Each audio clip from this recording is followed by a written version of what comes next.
This is iRacing.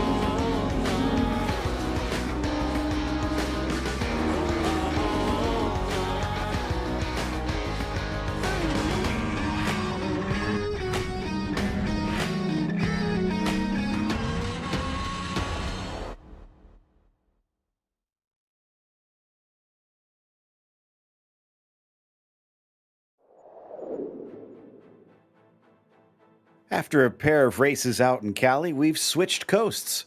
VIR's winding curves and rolling hills play host as we get ready to watch round 5 of the Porsche Owners Club Series. You'll see it all live here on the Global SimRacing Channel. Hi, I'm Joe Peak, and with me in the booth is former racer Joey Atterbury. Behind the scenes is our director Christian Duploy, and he's using cameras provided by Dougie Beard.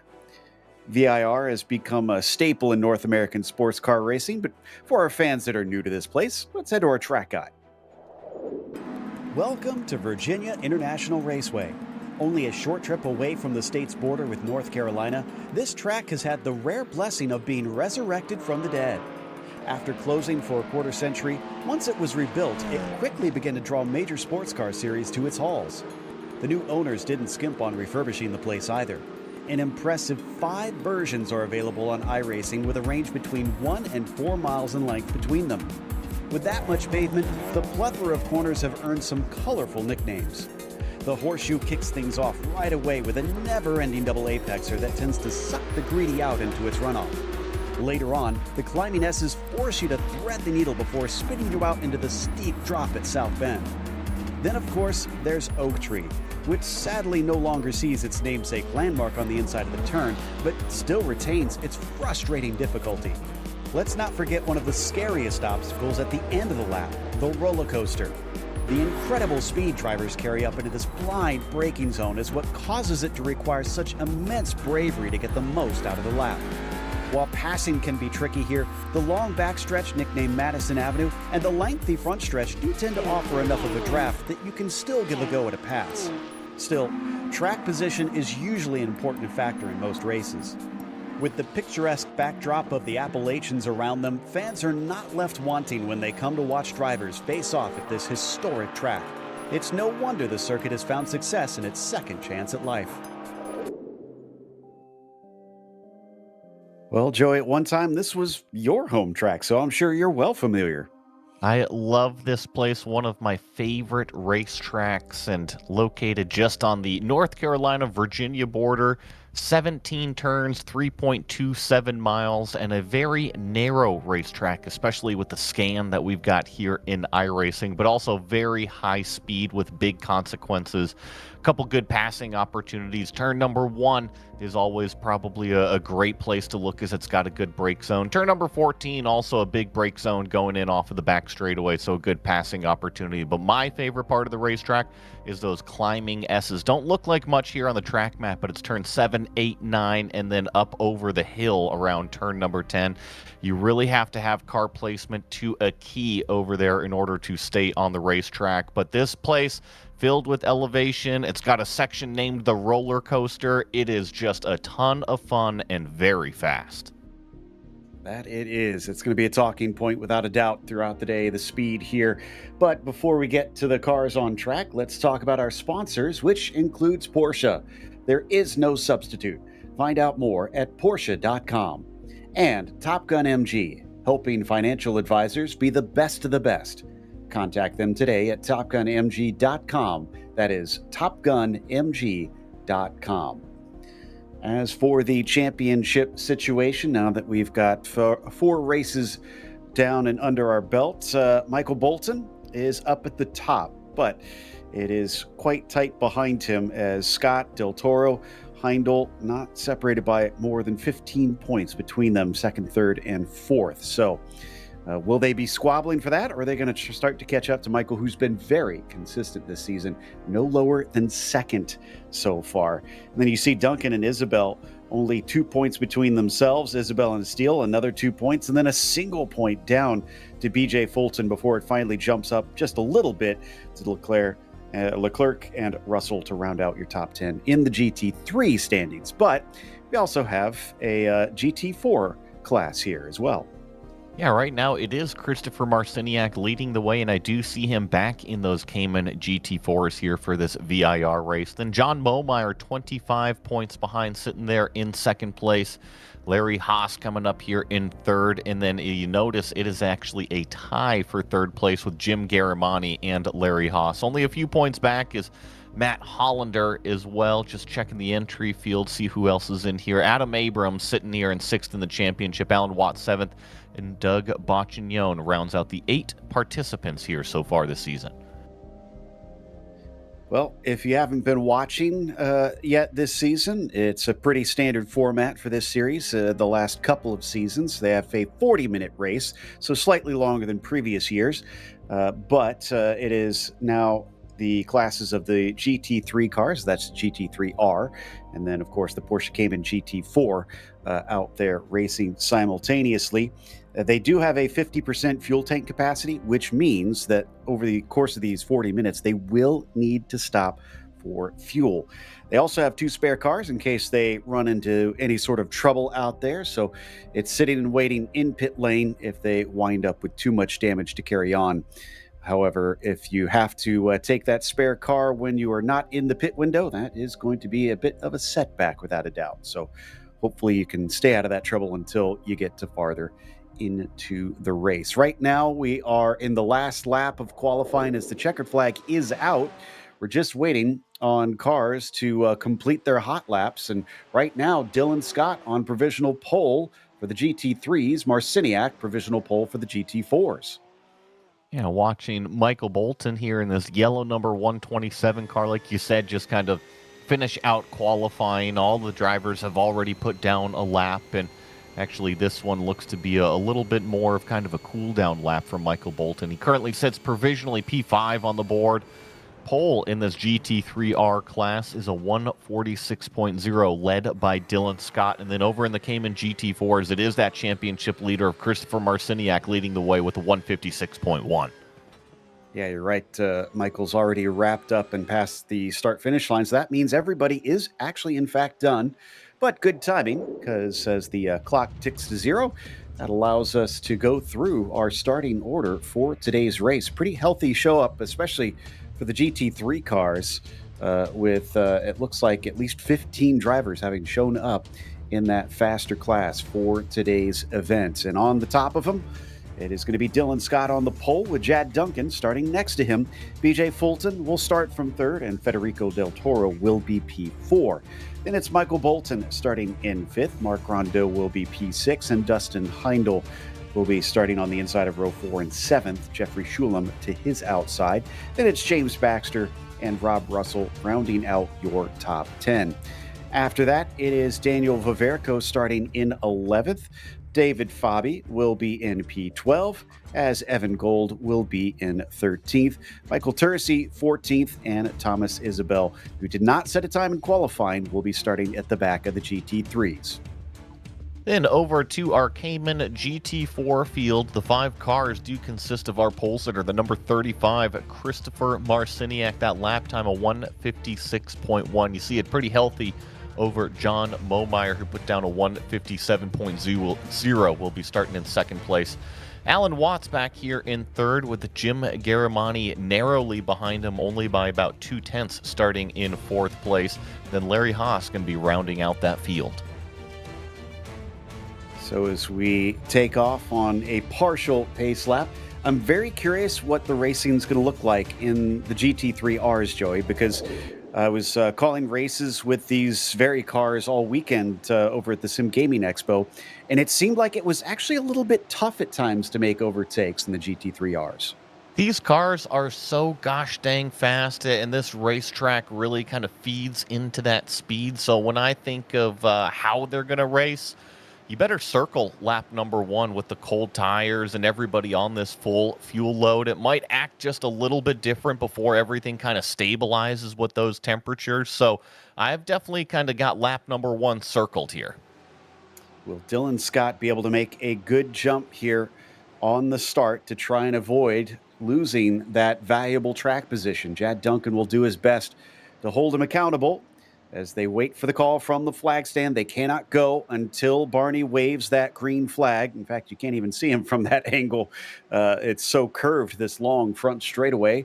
But there it is. The green flag is out. And as they start to accelerate, it is a very good start from Scott.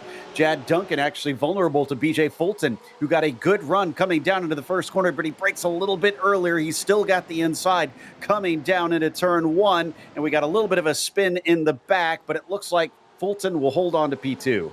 Yeah, unfortunately, though, that spin collects John Momeyer in that second place in our Cayman GT4 classes. It looks like the 83 of Chad Duncan going to slip up the inside. There's that number 6 car now rejoining the racetrack as Michael Bolton has his hands full. Still 2, maybe even 3 wide as we feed our way through turn number 5. Looks pretty calm here for 2nd, 3rd, and 4th as we go now into these uphill S's.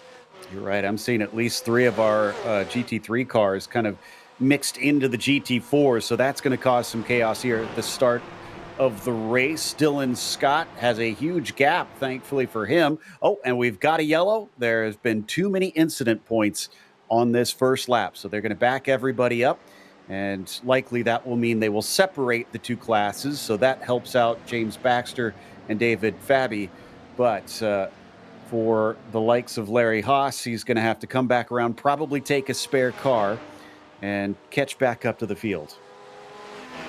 Get these cars grouped back up to the pace car here. Like you said, a full course yellow right now. When I was watching the Cayman GT4 start, there was just, I believe it was 2 of the GT3 cars kind of spun around at the beginning half of turn number 1, and really John Momeyer kind of had nowhere to go. He tried to scoot around to the outside, but I think he just barely got that rear bumper clipped. And unfortunately, just kind of lost a ton of track position. And I'm also noticing that the pace car just left out of pit lane. So I don't think we'll be having the same issue that we had a couple weeks ago where the field couldn't catch up to the pace car. Yeah, I think it was thrown late enough this time that it should be a lot easier to try and catch back up.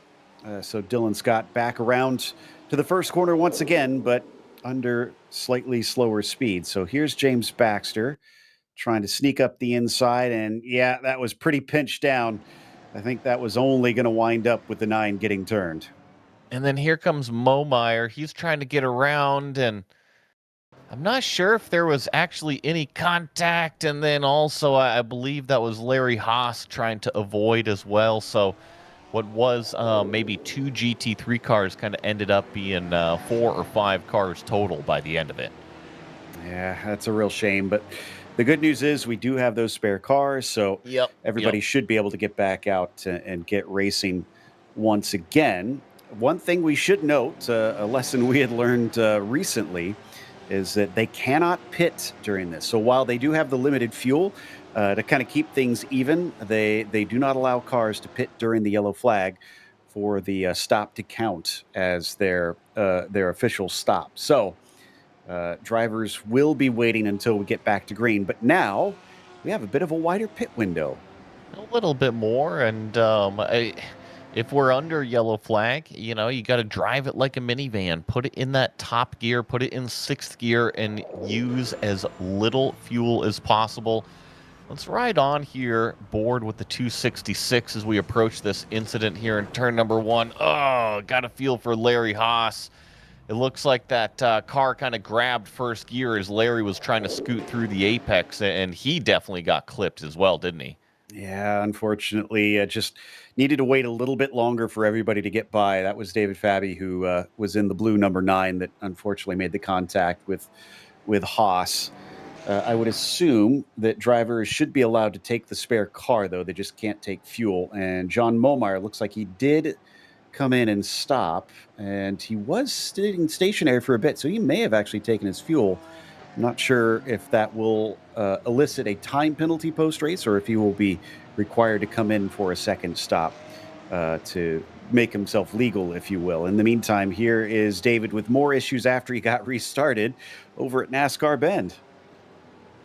Oh, yeah, didn't see that second part of the incident there, but was pretty far behind the field. And so just kind of with the damaged car, sometimes it can be a little bit tough to hold on to. But as you had mentioned, I think everybody who did pick up any damage, who was involved in that first lap incident, has brought it down pit road and either got it fixed up or taken one of those fast repairs. See Mark Rondeau grayed out on my screen. So hopefully he'll be able to get back into this if he has disconnected. We haven't gotten any messages yet about the car officially disconnecting. So if he reappears, which he did just now, he should be okay. But that had to have been scary if the rest of the cars disappeared on him for a brief moment. So 48-minute race, like we said, but we're already down to less than 35 minutes. Let's see. Have they turned off the lights yet on the pace car? Should be this time. It looks like they just went out, and that's pretty been typical of how they've been kind of running, especially with the early yellow flags. They'll come out, get them gathered up, and usually it's 2 of these safety car laps and then going back to green. But yeah, it's about 3 minute, maybe 3.5 minute safety car lap. So time to kind of relax a little bit more, kind of save a little bit more fuel for your pit stop window a little bit later, and then start to really kind of get everything back up to temperature here on the back straightaway.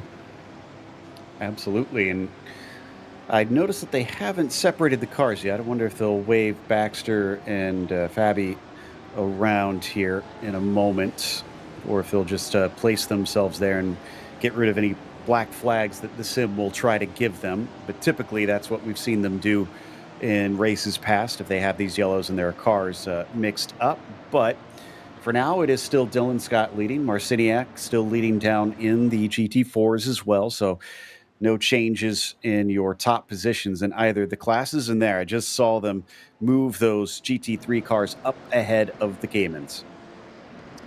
There's kind of what's called the class split, or at least what's attempting to be the class split right now. I don't see any official admin commands, so some of these drivers might be a little bit tentative to go up there and actually pass under yellow flag. But I think the best way to describe this is that we don't actually have a human being calling race control that has full, call it, administrative access. There's only limited things that we can tell Barney to do here in the sim. So sometimes what's easiest is actually go ahead, pass, obtain that black flag, and you go, oh, well, I don't want a black flag. No worries. Once you go back green, it'll be cleared out automatically. It's just one way of kind of manipulating race control to do what you need to. Exactly. So yeah, they do have someone on race control who is in charge in the session, and they'll typically get rid of those black flags if they see any of them pop up for competitors for passing under yellow like that. So we're seeing a little bit of weaving as drivers try to get the temperatures up. It is a little bit warm on the track surface itself at 114 Fahrenheit, but I've seen worse out there, so I don't think it'll be too outrageous. Especially in the sim, I think that the track temperature kind of gets ballooned up there quite a bit here in iRacing. So you're right, relatively mild, especially for a Virginia day. You know, I haven't even checked the date. Oh, it is over here in September. So still relatively humid, I'm sure.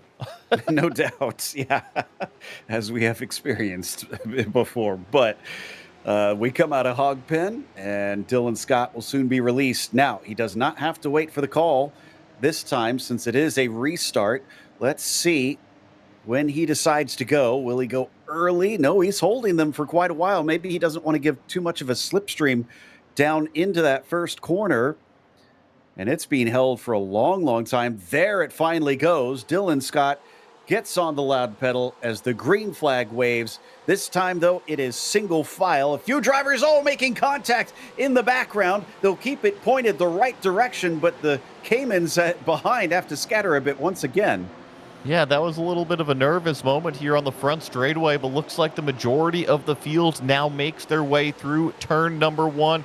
Christopher Marciniak hangs on to that Cayman GT4 lead with Alan Watts sitting there in second place.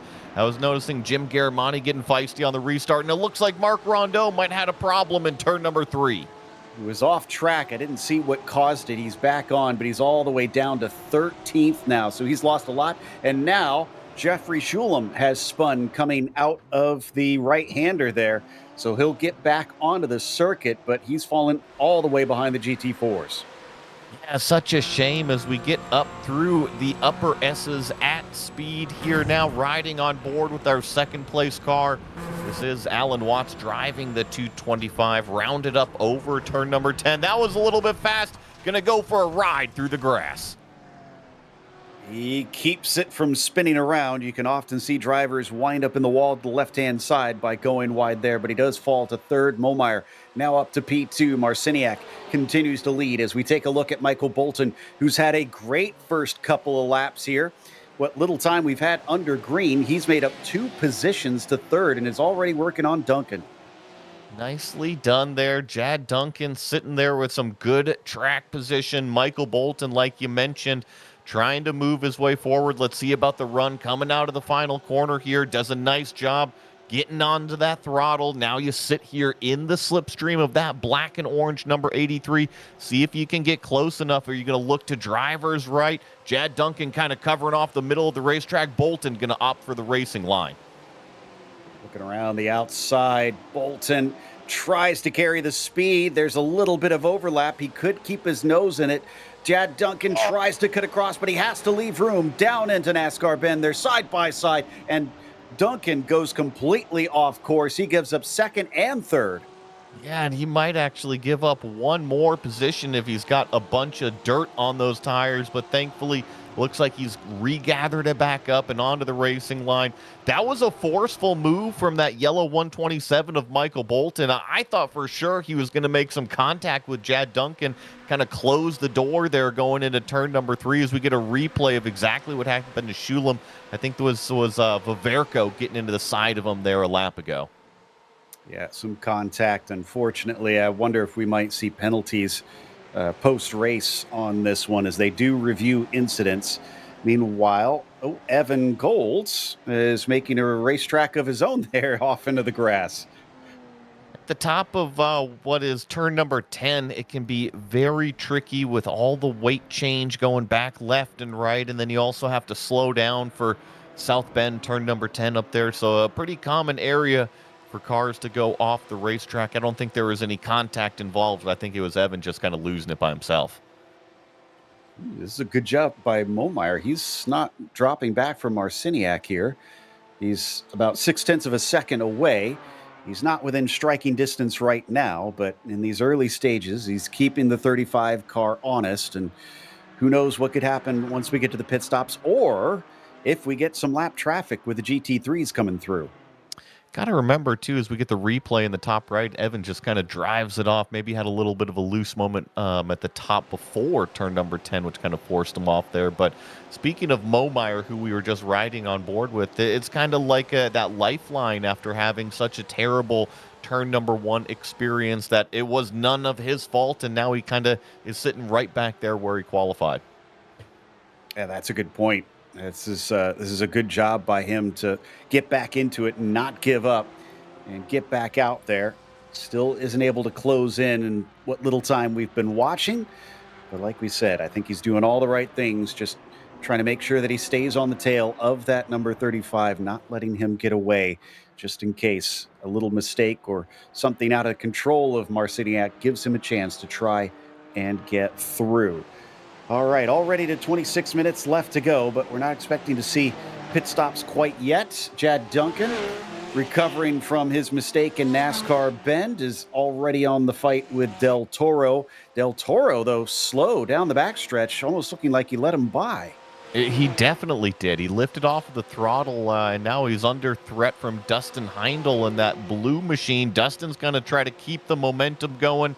Del Toro right in the middle of that racetrack, so not going to allow that baby blue number 117 car by this time. But you're right. I think that Jad Duncan basically went up there and applied so much pressure that Federico Del Toro said, you know what, I want to run my race. I don't want to get involved in any sort of mistakes and affect anybody else. So just simply lifted on the straightaway. Something to be said about knowing what your ultimate pace is and feeling like it's more important to try to run that. Dylan Scott setting the fastest lap up at the front of the field, and he's got about 3.7 seconds over Michael Bolton. Bolton's last lap of 47.0. So interesting. Michael must have had an off track there because that is significantly faster than Dylan Scott's last lap. And BJ Fulton is starting to climb up the back end of Michael Bolton as well. So just a few little kind of chess pieces being moved around right now, seeing who's got the ultimate rhythm out there. But yeah, looks like fastest lap of the race is our leader. 46.7 is what everybody is chasing. This is Daniel Viverco getting pressure from Mark Rondeau. Remember, both of these cars had a little bit of an incident on the opening lap. I think that Mark lost a little bit more track position, so he's trying to work his way through the field. Hot on the heels of the number 17. They'll come over South Bend and then try to set themselves up. Wow, really late on the brakes for Rondeau in comparison to Viverco, but isn't able to go anywhere with it. David Fabi up in front of them, somehow up to 8th after him being involved in multiple incidents early in this race. Another case of a driver just never saying die. We're sitting in the slipstream of the third car in line here, this orange and gray number 11. Not quite close enough, but once again, more aggressive on the brakes into that zone there. Tries to roll the speed up and over, now down through the roller coaster section and drive it into Hogpen. This is all still downhill. Then you hit a big compression right here, and you really got to trust the car. Looks like Mark Rondeau had the grip in the front left tire, is on the gas, and is already next to Viverco going down the straightaway. Great timing there from Rondeau. Just picked that one out perfectly. And he's got to finish the job as Viverco's still holding to the outside, coming under, braking down into the horseshoe. Pretty deep this time from the 17 compared to before, but it doesn't keep him that 10th spot. Rondeau moves up to P9. This was the area of the racetrack that Rondeau actually had his mistake on lap number 1. I went back and looked at it, at least on my system over here. There was no contact whatsoever. It was just a little bit of a loose moment on those cold tires on that opening lap. That was an aggressive line through the lower S's. Call it the snake section. You got to be careful there because Barney will give you a black flag, and I'm just noticing it now. He's got a slowdown penalty. Ooh. And he better serve it soon, or else he's going to wind up with a drive-through penalty if you don't give enough time back. And he does have Viverco behind him, so he doesn't want to try and get tripped over by the number 17 in the process. Has he finally given it back? Yep. Looks like he's managed to give that time back. And yeah, this entire past weekend, over the course of multiple races, we saw a lot of drivers trip up those cut course penalties in the snake. Yeah, going down there, it's kind of the turn 5A section is where he really kind of cut that corner. And it can be tricky because if you have the car too far out, drivers left, you really can't get the bite in the front end of the car. You just feel like you're so far behind in the racetrack. And on the other hand, if you cut it in too early, you can kind of go bouncing over that turn 5A apex curb. So it may not be as aggressive as the top speeds and the uphill S's, but car placement and getting out of those corners is just as important. Look at Rondeau already on the attack. Defensive from Fabi, kind of picking the middle and then picking the inside of the racetrack. Rondeau looking back to the racing line here. Let's see if he tries an over-under on the exit. Oh, he's going to try to go around the long way, actually. Hanging tough. Oh, but he gets elbowed out a little bit as David says, nope, not yet, buddy. And Mark has to try again later. So here on to lap 9 already, and things are heating up in the mid-pack. Once again, that gray machine looking extremely strong, especially in the braking zones. Even the fast lap from Rondo, a 47.4 compared to David Fabi, a 48.6. So the performance is clearly with this driver we are sitting in the cockpit of right now. It is just a matter of time until you get that momentum run. Maybe time it through the exit of turn number 10 here. Let's see how Fabi gets through this fast left-hander. Rondo still glued to the back bumper. It's got to be a bit of a frustrating race for the 11 driver just because it seems like the speed is there, but that early mistake put him in a really rough spot, having to overtake a lot of cars. He'll have another chance at it maybe at the end of the straightaway if he's got enough of a slipstream. It does look like he's being reeled in up Madison Avenue. Will David cover the left or the right? It's kind of a toss-up on which is the better place to go. He's going to cover the right-hand side, but no attempt from Rondo will leave them single file. Really carves the middle of that corner far better than Fabi, and let's see if he kind of gets the same amount of run that he did previously on the last lap that he passed Viverco. And once again, just a lot more commitment through that hog pin section. I think that he'll have a good chance going here into the turn 1 break zone. Let's see what this blue number 9 does in terms of racing line. He at first was covering it off, but then he went back to the racing line and still wasn't as tight as it was with that rear bumper this time for Marc Rondeau, so is not able to make an attack down into the horseshoe. Don't know if our viewers saw, but Duncan took the fastest lap last time. He's sitting in 4th, so a bit strange that we've got the car in 4th place suddenly turning up quickest out there. And Rondeau is just constantly tripping over David Fabi out here. You can see him get these huge momentum runs, and then all of a sudden just have nowhere to take it because that blue number 9 is kind of parked right there in the piece of the racetrack that Rondeau wants to take. So going back to your point, maybe a little bit of a frustrating race here for this gray and orange number 11, but sometimes when you're in the driver's seat, you kind of have to remove yourself from that emotion and realize, okay, well, maybe I do need to give it a half a car width, maybe 1 car width to kind of get the run. And now Viverco is going to try to take advantage up the inside. That was close to getting that contact, but Rondeau might have gotten a better exit just by trying to stick closer to Fabi. All 3 of them nearly coming together through Oak Tree Corner. You're right that Rondeau looks like he has a chance to maybe try and strike this time. He's right up to him. Now he's alongside him, but now they have to slam on the brakes. And he could still get this done. He's not giving it up. Finds the grip around the outside of Roller Coaster, but no, it is not enough for him. By the way, Fulton managed to get by Bolton, I think, after Michael made a mistake coming out of Oak Tree. See about the run here on the front straightaway. See if Rondeau can finally get this pass done. He's had about 5 attempts at it now and just hasn't been able to get it accomplished. See if he's deeper on the brakes. No, once again, Fabi just way too deep, sends it off of the racetrack, and Rondeau finally gets the pass accomplished, but almost drives it off himself.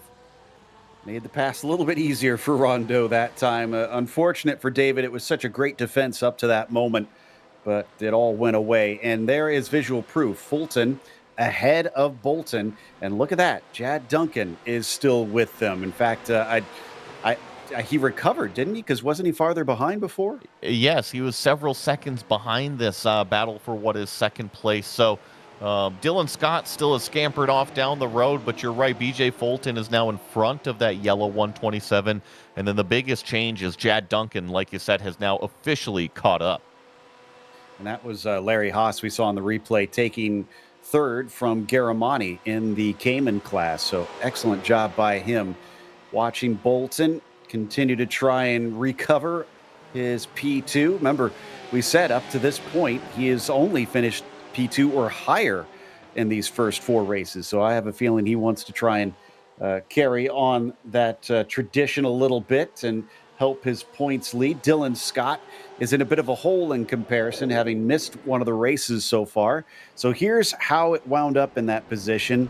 Yeah, 2 wheels off. He's honestly a little bit lucky that it didn't become something worse. Very lucky. Usually when you go off in that section of the racetrack, especially with cars that are this capable, you're carrying a lot of speed and it tends to just drive you out into those tires on driver's left. So I think that Michael Bolton is probably saying thank you very much to those racing gods right about now. For sure. Duncan would probably like a little bit of that luck as well, but we'll see if he needs that or if he can just go straight on the attack to get ahead, because like we saw, he's got quite a bit of pace in comparison, has run them down, but it's always one thing to catch a car, it's another to pass it. Don't count out Federico Del Toro either, because if these three kind of start to battle, and even if we kind of run into some lap traffic, which is off in front of them, that's going to make contact with Bolton. Jad Duncan takes advantage. I don't see any damage here on this yellow 127, but great heads-up driving to avoid something that could have been much larger.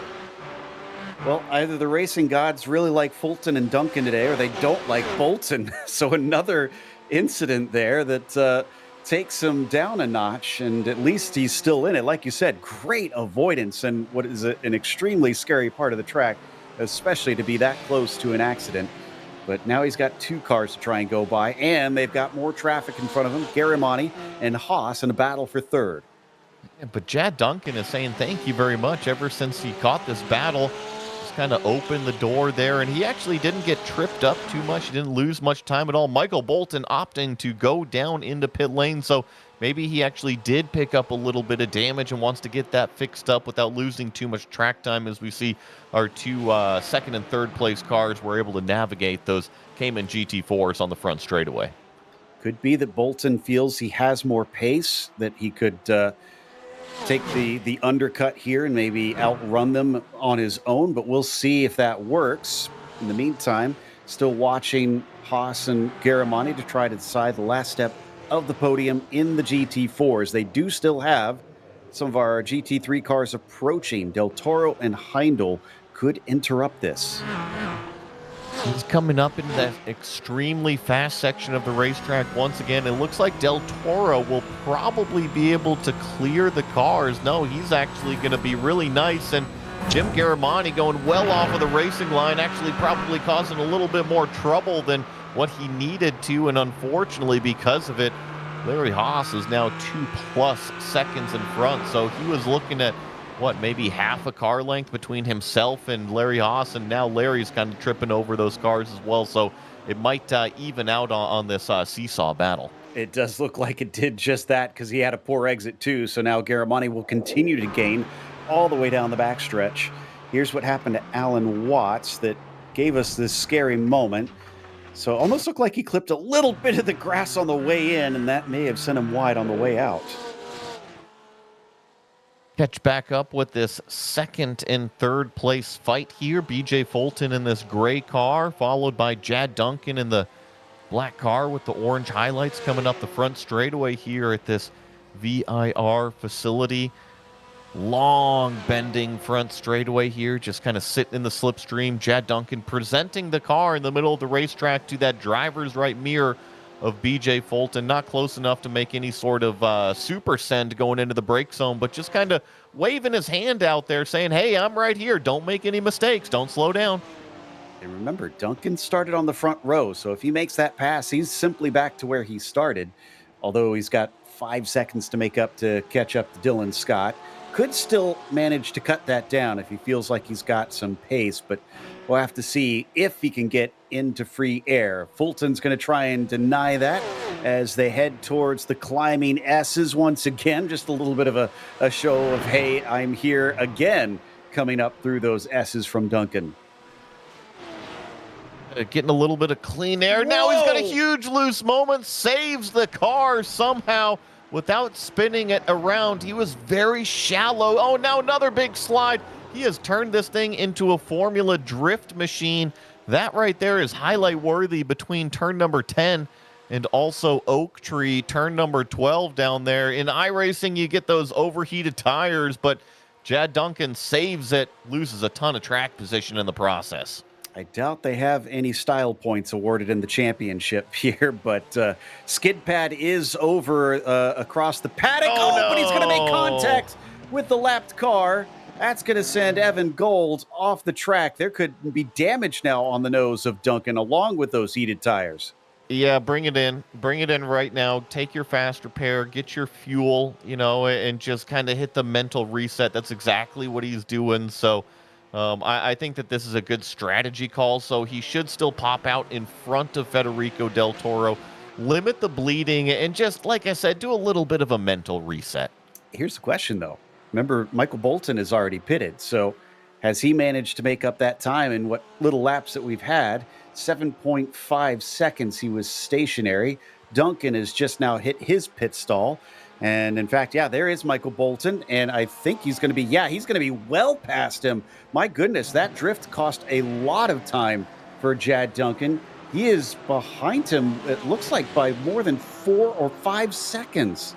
Yeah, I mean, that makes sense because he lost the back of BJ Fulton by about 3.5, 4 seconds through driving, through the smoke show, if you will. So, and then come down to pit lane after kind of tripping over that other car, punting him. So, yeah, that definitely makes sense mathematically.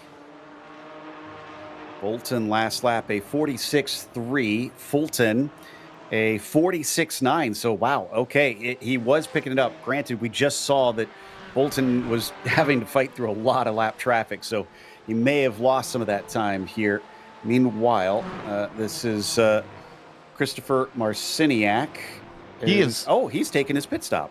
Yeah, I was just about to mention he's already taken his pit stop, so he is third in class right now. So these passes are actually going to be for position. He should be able to dispatch of Larry Haas as well as Jim Garamani pretty quickly here. He's just going to drive by Larry Haas on the straightaway. But these cars also still have to do their pit cycle, so Marciniak should hold the lead. Yeah, you got a little nervous there.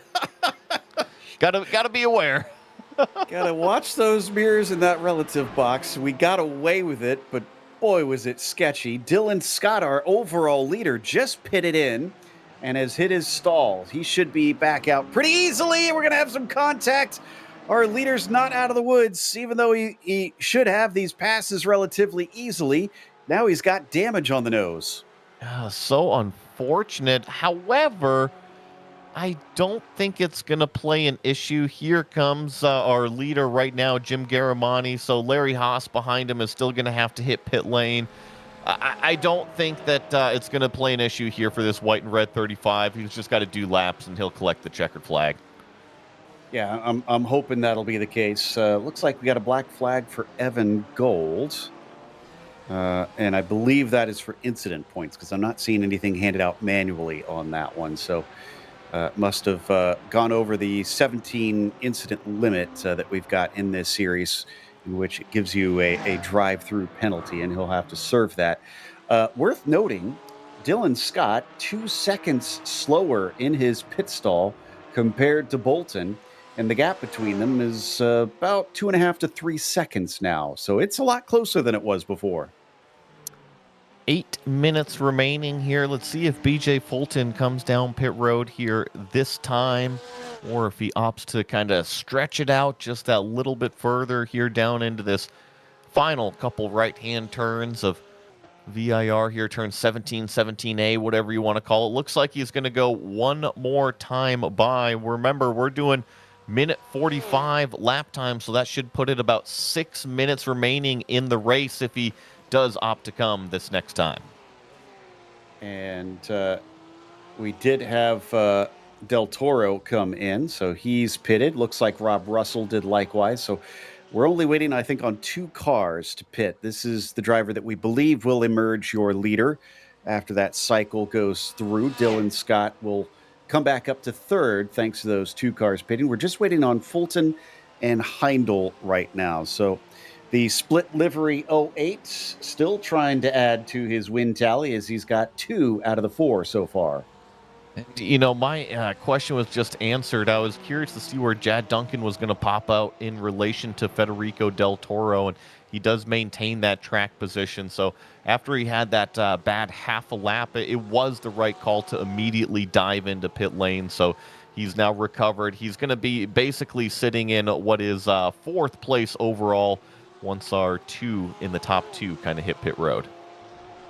Exactly. He's about 7 seconds behind Bolton. So Michael's really been making a good work of what clean air he's had. Dustin Heindel running in second, but we should see him slip back down once he takes that pit stop. Fulton as well who leads this race, is actually coming up to the roller coaster ahead of him. So he'll be most likely sending it down pit lane pretty soon. We had that yellow help kind of open up that pit window. So we'll watch Heindel here to see what he chooses to do. I've got my eyes on Fulton, and Fulton is pitting. So that should relinquish the lead most likely, because I'm guessing that Heindel will follow suit, and he does. Yeah, so the next car in line will be Dylan Scott, who is making his way through roller coaster just in front of Michael Bolton here. So you saw just that flash of our leader in the 08 go across the screen as this yellow 127. This is really kind of the race we're looking for here. See where everybody pops out. Dylan Scott easily going to regain the lead. Looks like BJ Fulton is already rolling, exiting pit lane, but Bolton is going to get back into second place. And it is a tight fight on pace. Last lap for Dylan Scott was a 46.184.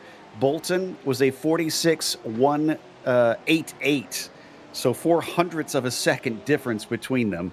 That's going to make it hard to cut down that 2-second gap unless the traffic helps them out. And it very well could. And I think that 2.5 seconds is kind of mistake range, right? If Dylan Scott has a mistake, let's say if he drives it off the racetrack, as we get shots of the other cars coming down and getting their full tanks of gas, or at least enough fuel to get to the end of the race. But if there is a mistake out of Dylan Scott, it does mean that Michael Bolton is close enough to be right there. That's a good point. And unfortunately for Fabi, that was more than just a pit stop. He's serving a penalty for what also appears to be incident limits. Larry Haas not giving up on the chance of a podium. Garamani just in front of him. They've been locked at the hip for much of this race. Can't seem to get away from one another as we turn our attention once again to Dylan Scott. 2.3 seconds. I think this next lap will be telling on whether or not he's in trouble of being caught. Jeffrey Shulam's in front of him, but Jeffrey's been a longtime competitor, so I don't think lapping him should be an issue. Drive it down through this rather fun section on the racetrack and just trust that the car is going to grip up on that front left tire. Another interesting development that I just noticed after everybody was able to do their pit stops in that Cayman GT4 class, John Momeyer's had one heck of a comeback drive. That damage on Marciniak's car definitely seems to be affecting the pace. Momeyer now is only 2 seconds back. We'll see if Marciniak can hang on for the win. And the difference that time was 1/100th of a second. So again, matching one another's pace to an impressive degree. Will Shulam pull off to the side and let them through at an easy spot, seeing that this is a battle for the lead, or is he going to make life a little bit difficult? We ride on board with the 08 of Scott, our current leader, down to 3 minutes left to go. I think that should mean we have 2 laps left at the line. Just sitting here on board here with the 08, and like you mentioned, that car directly in front, not affecting anybody quite yet, but look at the closing rate that you really have through that oak tree section. And now definitely going to have to be aware of our leader, Dylan Scott, sitting in the slipstream, trying to pick up whatever momentum he can possibly get from this lapped car. Jeffrey Shulam, and hopefully Shulam now throttles out of it. It's going to let our leader right on by nice and clean. Yep, just like I was saying, we've seen Jeffrey around this league for a lot of years, so kind of figured he knew how to play this one smart. Now, he should be able to do pretty much the same for Bolton once they get to the front straight. The question is, will he consider himself close enough that it's worth doing so? And I'm afraid it doesn't look like he's near enough from what I can tell. Yeah, there's the distance on screen. Well, about 2 minutes as they cross the line. We should have 2 laps remaining. And to answer your question, Shulam lifted way out of the throttle on the front straightaway here, let Michael Bolton right on through. So Bolton actually had a slightly faster lap than our leader that time, by not by a ton, but by about a tenth and a half out here. Still, it remains to be about a 2.2 second gap. Great sportsmanship there from Shulam, making sure both cars are not compromised. As we check back in with Rondeau, still down in 8th position. Catching up to Rob Russell, though. Can he maybe get at least one more spot before this is over? He does look like he is quite a bit quicker than the 15 as it stands right now. Got a nice vintage PlayStation livery. That was a little bit wide out of Russell, though, and Mark Rondeau already through on the inside of what was NASCAR Bend, turn number 3. So the door was open from Rob Russell. Mark Rondeau strolled right on through. I think considering a PS3 livery vintage made a part of my soul. PS3? Yes, it that says looks like old 3. Man, I could have sworn that was original PlayStation at this point. It does kind of look like it.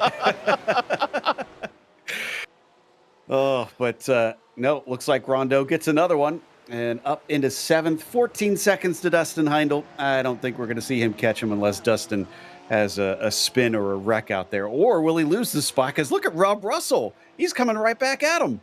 Did a terrific job going through Oak Tree right there. And now is sitting in the toe, so we'll be closing it in on Rondeau. You see the closing rate already popping out left. Rondeau choosing the right side of the racetrack. I think that's the better defensive side. Deep on the brakes, almost contact between the two. Now there is a little bit of bumper-to-bumper banging. Rob Russell saying, hey, I'm still here. I want the position back. Rondeau hanging tough. He figures they both have gray liveries, so he won't be able to tell if there's any rubbed off on one another. But, yeah, he's making sure that he's working for that 7th position. Meanwhile, we are on the final lap of the race. Dylan Scott, 1.8 seconds ahead of Bolton and having to deal with yet more lap traffic. That was Alan Watts stepping out of the way. 1.7 seconds now between P1 and P2. It was 2.3 seconds just a couple laps ago. Let's see about Bolton here. He was able to carry the momentum. Gonna kind of have to slow up turn number 10 a little bit more than what he wanted to. So what was 1.7 now 1.9 seconds. He is trying everything possible to try to get up to Dylan Scott, but just the time is running out. BJ Fulton doing a good job of making sure that Bolton can't overstep his boundaries either. He's only about 3 seconds back. But for Bolton, again, an impressive drive. Only qualified 5th, and yet he's going to carry on that top 2 finishing trend. Meanwhile, Dylan Scott, he's got cars of both classes in front of him getting ready to be lapped. This could get interesting, and we're on board with Dylan, looking forward at those 2 cars. That is Gold and Haas. But it looks like it won't affect things as they come down the main straight, and he's able to weave his way through the traffic and take the win here at VIR. Bolton will follow him home with a 2nd place, and Fulton looks like he grabs 3rd. Meanwhile, it's a healthy 5-second gap for Marciniak in the GT4s. Yeah, and he's actually just about turn number 10 right now, so he has got half a lap. He still has that damage on the front end. I had reported that John Momeyer had closed it up pretty good, but it seems like Marciniak has found the pace once again in this Cayman and has now stretched it back out to about 4.5 seconds over that maroon number 6 car. He's just got the back straightaway plus roller coaster and hog pen remaining. Yeah, and it's been a pretty good race here from Christopher, as he's already taken 3 out of the 4 races with victory. He's about to make it 4 for 5 here today. Really just been picking up the torch in the Caymans this season, and being our latest driver to dominate. We've had domination, it feels like, the last couple of seasons in these GT4s, and it's a question of who is going to be the one to absolutely romp away with it. This season, Marciniak takes that call as he comes around for another victory here in the GT4 class. A little bit of flash of the light celebration. Momeyer actually must have had a mistake or just realized it was a victory lap. I think he just realized it's a victory lap. Either that or he's out of gas. He might not get this position because Garamani's, I think, hasn't finished yet. Yeah. Oh, my goodness. It looks like he's out of gas. Oh, and it's uphill, so he just does not have enough. Garamani coming around, who ironically had 2 seconds less, or about 1.5 seconds less in his pit stall, and yet he is going to breeze by. Disappointment from Momeyer as Jim Garamani takes an excellent second place, his first second of the season. Wow, drama late in the race here, and yeah, that'll be really interesting. See how they scored. He should still be that third place position, even though he didn't complete lap number 21. He was still ahead of Larry Haas at lap number 20. Yep, you're right. Haas didn't complete that extra lap since he was lapped by the leaders. In the meantime, here's our results for today's race. Dylan Scott taken another victory. He is now 3 versus the 2 of Michael Bolton in these first 5 events. Bolton did come home in second to try to limit the damage, and BJ Fulton wound up in P3. From there, Jad Duncan was 4th and Federico Del Toro with a top 5. Dustin Heindel finishing 6th and Mark Rondeau finishing 7th. They swapped from where they gridded. Rob Russell from 10th to 8th. Nicely done. Baverko from 11th to 9th, and then Baxter finishing 10th today. Michael Terzi up 3 positions for 11th, and Jeffrey Shulam having to settle for 12th as he was a lap down. Fabi was 13th, and then Gold was multiple laps down in the 13th position, and Isabel was, 14th. Isabel was a did not start for today, and that's our GT3 class. Then we do have our Cayman GT4s. Christopher Marciniak was in pole position, went on to win today's race. Jim Garamani going to finish in second with John Momeyer 1 lap back, unfortunately running out of fuel, lost that second place. Then Larry Haas going to finish 4th, and Alan Watts in 5th. It looks like we've got Dylan Scott ready to talk to us about his victory here today, and maybe it got a little closer than he would have liked, but let's hear how he feels about it. Dylan, it seemed like Michael was kind of closing in towards the end. Were you feeling any nerves about it? No, sure, of course. He was going quick. He's always going quick. There's no doubt about that. But no, I was managing my tires, trying to keep it on the island as usual, trying to be smart. I tried to open a gap at the beginning. I think, Jad had maybe a lower downforce setup, and I knew he was quick from a practice race we did during the week. So when I saw him struggling at the beginning, I thought, let me go for it a little bit more now, open a bit of a gap, and then I can manage the gap. And then, of course, I watched Bolton, come across the traffic. Wisely, I too thought about pitting at that point before trying to pass it, but decided to keep going, keep the lead. And then, when I cycled through the pit stop, he was pretty damn close, that guy. Again, I thought I asked you guys last time to ask him to slow down, but maybe the message didn't get through. I'm not sure he's listening to us, unfortunately. We just don't carry enough weight up here in the booth. He doesn't listen to any of us, so what are you going to do? Well, I was saying that even though you are behind in the points, this is 3 wins to his 2 in the first 5 rounds. So technically you're up. Does that give you some optimism? Yeah, we get to drop a couple races, so there's that element to it as well. Michael's fast. He's come to play. He's made that clear. And then, of course, Jad finally got a chance to practice, so he's going to be fast. BJ is always fast. There's so many fast people there. You just can't count on being out in front. I mean, you saw qualifying tonight. I was joking with Jad, in the few minutes of practice, I didn't get anywhere close to his qualifying time, or his practice time, I should say. So the fact that I put it over him in qualifying is a shock to me, because I feel like the track got hotter as the qualifying went on, and we just got slower and slower. So yeah, it worked out, but only just. Well, still, congratulations. If you think that everybody's going to be that close, we look forward to the championship battle this season. Yeah, should be fun. Quick shout out to my work colleagues. We've got a whole work event this week, and I left them early to come and race tonight. So thank you to my team for letting me go early. Well, that was our winner, Dylan Scott, and I believe Joey has caught up with Michael Bolton finishing P2. Yeah, Michael Bolton, great race to get up through the field and finish second today. Thank you very much, guys. What a tough race. Got to give it to Dylan. He keeps me honest, and BJ also was there. Jad was there. Frederica. The field was so tight tonight.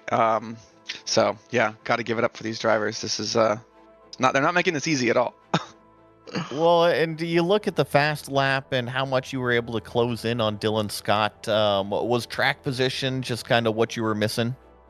Yeah, I think overall he had pace on me.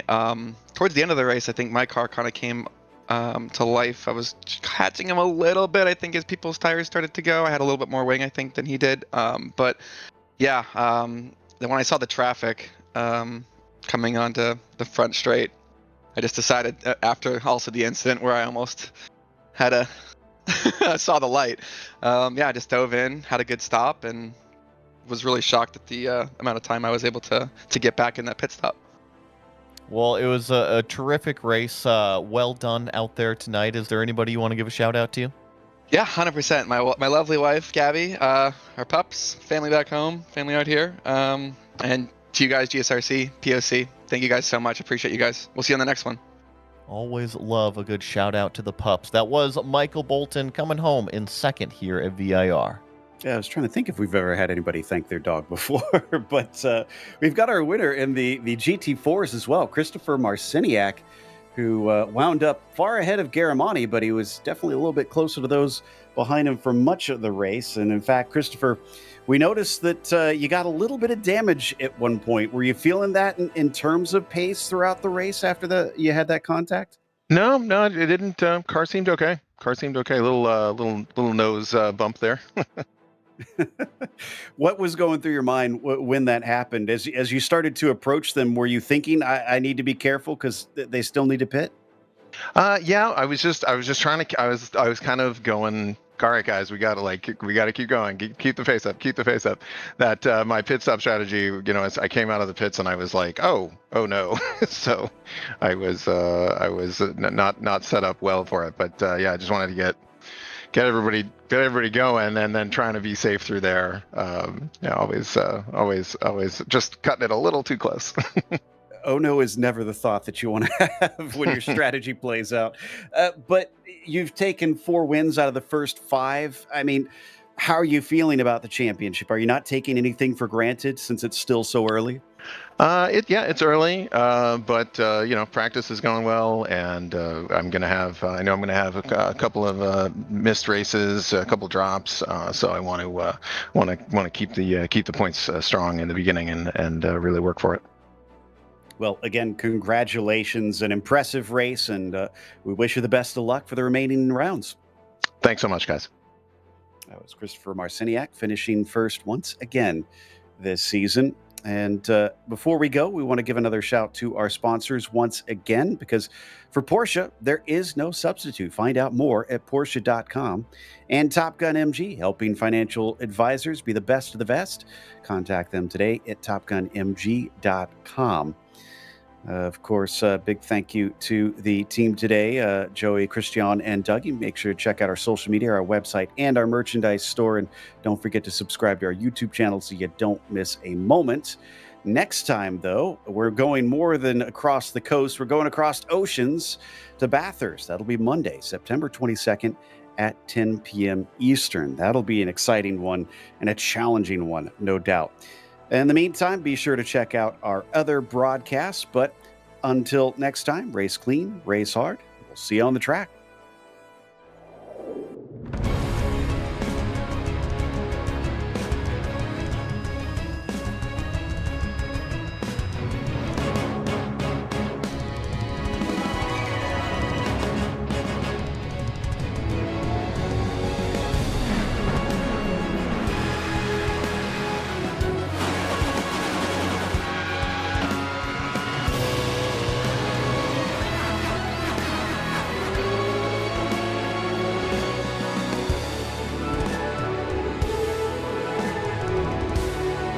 This is iRacing.